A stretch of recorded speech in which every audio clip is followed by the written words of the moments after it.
আসিফ মাহমুদ দায়িত্ব নেওয়ার পর বৈধ অর্থনৈতিক সুবিধা করে দেয় এনসিপি।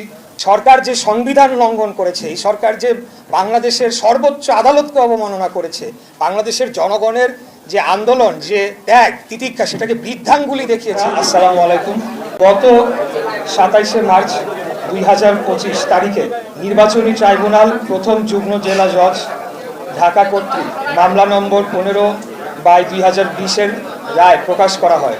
এই রায়ের মাধ্যমে 2020 সালের 1 ফেব্রুয়ারিতে অনুষ্ঠিত ঢাকা দক্ষিণ সিটি কর্পোরেশন নির্বাচনে গায়ের জোরে বেআইনিভাবে প্রকাশিত বানোয়াট ফলাফল ও গ্যাজেট বাতিল করে পলাতক ফজলে নূর তাপসকে অবৈধ ঘোষণা করা হয় এবং ধানের শীষ মার্কা নিয়ে প্রতিদ্বন্দ্বিতা করা ইশরাক হোসেনকে অর্থাৎ আমাকে বিজয়ী ঘোষণা করা হয়।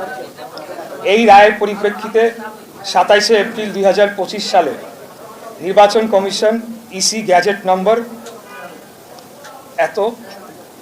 ইশরাককে মেয়র হিসেবে আনুষ্ঠানিকভাবে স্বীকৃতি দেয়।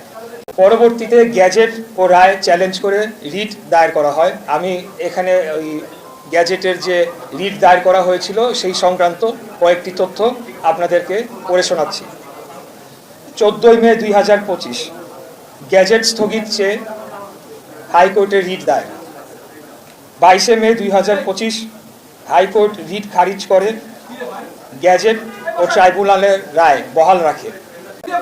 26 মে 2025 আপিল বিভাগ চেম্বার জজ লিভ টু আপিল ও স্থগিত আবেদন দাখিল করা হয়।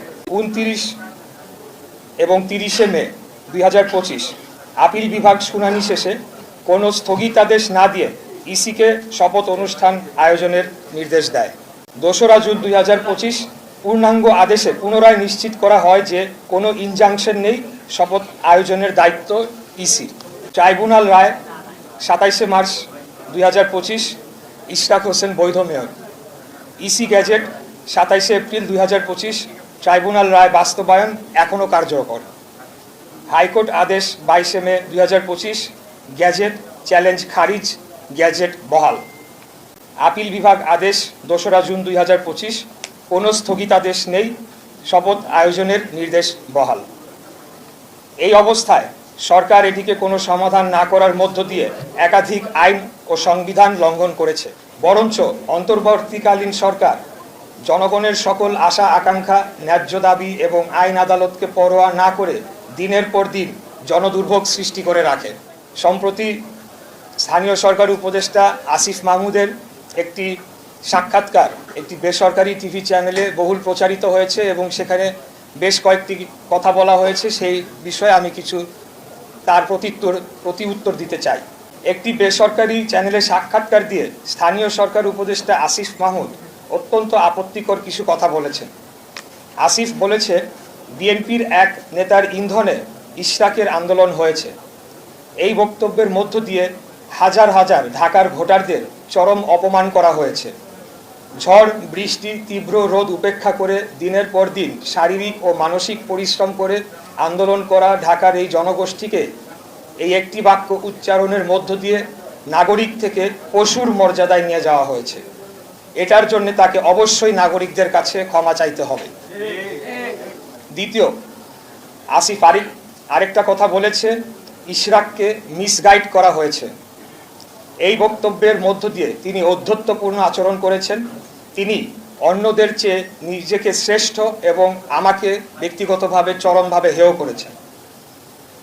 আমাদের ঢাকা নগরবাসীর স্বতঃস্ফূর্ত এই আন্দোলনকে এইভাবে অপমান করার বিরুদ্ধে তীব্র নিন্দা ও প্রতিবাদ জানাচ্ছি।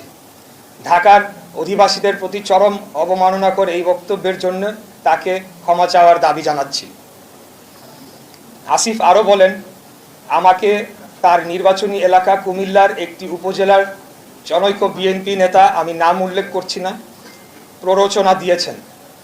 এই আন্দোলনে অর্থ ও লজিস্টিক্স দিয়েছেন এবং তার কাছে নাকি প্রমাণ রয়েছে।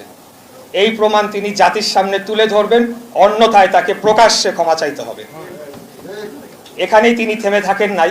তিনি বলেছেন, বিএনপির একটি অংশের সরকারের সাথে বোঝাপড়ার দূরত্ব তৈরি হওয়ার কারণে আমাকে ব্যবহার করা হয়েছে।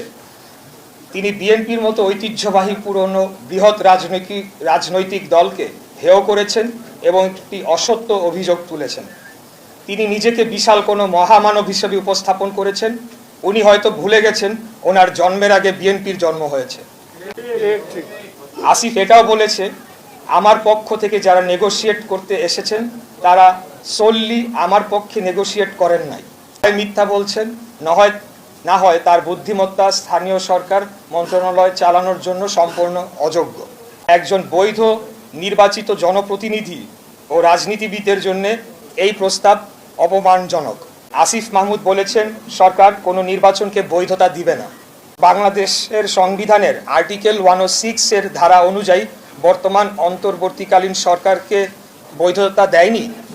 অনেক জায়গায় কোনো নিয়োগ প্রক্রিয়া ছাড়া ওয়ার্ড সচিব হিসেবে এনসিপি সংশ্লিষ্ট ব্যক্তিদের নিয়োগ দেওয়া হয়েছে বলে অভিযোগ আছে, যা আইনত এবং সরকার পরিচালনার যে কোনো মানদণ্ডে অবৈধ। এরা কারা এবং কাদের স্বার্থ রক্ষা করছে, এই প্রশ্ন নগরবাসীর পক্ষ থেকে আমি করছি। এই অভিযোগ সত্য হলে এর পূর্ণাঙ্গ তালিকা জনসম্মুখে প্রকাশ করতে হবে। স্থানীয় সরকার উপদেষ্টার ঘনিষ্ঠ হিসেবে সুপরিচিত কিছু দুর্নীতিবাজ কর্মকর্তাদের নেতৃত্বে এরা কেউ কেউ নিজেদেরকে বিএনপি ঘরানার পরিচয় দিলেও তারা দলের কোনো পদে নেই। আসিফ মাহমুদ দায়িত্ব নেওয়ার পর রুবেল তার লুটপাটের হাতিয়ার হয়ে উঠেছিল বলে নগর ভবনের আনাচে কানাচে কথা হচ্ছে।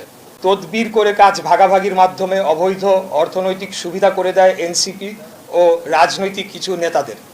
আসিফ মাহমুদ তার বক্তব্য ও কথাবার্তায় লাগাম টেনে ধরে বর্তমানে যে কিছুটা স্থিতিশীল অবস্থা রয়েছে তা বিনষ্ট করবে না বলে আমি আশা করছি। এটি একটা সতর্কবাণী হিসাবে আমি দিচ্ছি। এর কোনো ব্যত্যয় হলে ঢাকা নগরবাসী মেনে নিবে না এবং পুনরায় আন্দোলন শুরু হলে তার নগর ভবনের গণ্ডি পেরিয়ে রাজপথে গড়াবে, সেটি করা উচিত হবে। অন্তর্বর্তীকালীন সরকার যে দল নিরপেক্ষ নয়, আমাদের সেই বয়ানটি চূড়ান্তভাবে প্রমাণিত হয়েছে।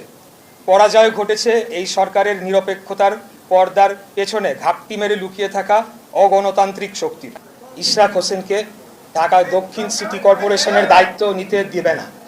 প্রথম প্রশ্নটির জন্য আপনাদেরকে ধন্যবাদ জানাই। এইটা অত্যন্ত আমি মনে করি যে গুরুত্বপূর্ণ একটা বিষয়। এই সরকার যে সংবিধান লঙ্ঘন করেছে, এই সরকার যে বাংলাদেশের সর্বোচ্চ আদালতকে অবমাননা করেছে, বাংলাদেশের জনগণের যে আন্দোলন, যে ত্যাগ তিতিক্ষা, সেটাকে বৃদ্ধাঙ্গুলি দেখিয়েছে, ভোটাধিকারকে বৃদ্ধাঙ্গুলি দেখিয়েছে, সেটি করা হয়েছে। সরকার যে আইন লঙ্ঘন করেছে, সংবিধান লঙ্ঘন করেছে, সেটা নিয়ে আলাপ হওয়া দরকার। মূল বিষয় হতে হবে সেটাই।